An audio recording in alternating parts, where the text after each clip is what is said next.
بە هەمانگی هەموو لایەک دوای 11 مانگ کارکردن توانرات ڕەزامەندی کردنەوەی مەکتەبی تەزدیقات لە پارێزگای سلێمانی وەربگیرێ.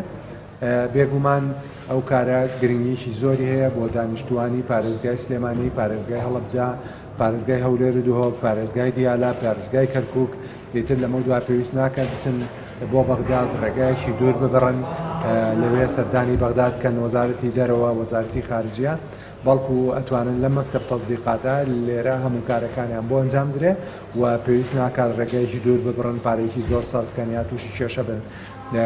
پێشتر لە ماوەی چەند ساڵی ڕابردوودا هەموو هاوڵاتیانە بە هەزاران هاوڵاتی وایە چوونایە بۆ بەغداد، بەڵام ئێستا لە مەودووا پێویست ناکات کارەکانیان بۆ ئاسان کراوە و ئەتوانن لە شاری سلێمانی ئەو کارە ئەنجام درێ بەبێەوەی سەردانی بەغدا بکەن.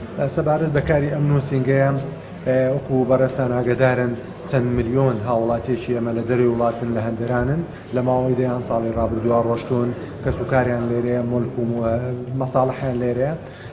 هەرچنە سەفارەتەکانی عێراق لە دەروی وڵات دۆکۆمنتەکان نێرنەوە بۆ هەرێمی کوردستان و بۆ عێراق، بۆ بەسرە، بۆ بەغداد، بۆ شوێنێک سەیرەکە ئەم هاوڵاتیانە تووشی گیرۆدەی وابن کەوا ئەو دۆکۆمنتانە پێویستی بە تەزدیقە لە وەزارەتی خارجیەوە بۆی لە ڕاست و دروستی بکۆڵێتەوە. هەروەها بە پێچەوانەوە هاوڵاتیشی زۆر هەیە کەوا پێویستی بەو کارەیە لە هەموو بوارە جیاجەکانە وەسایقی جیاواز.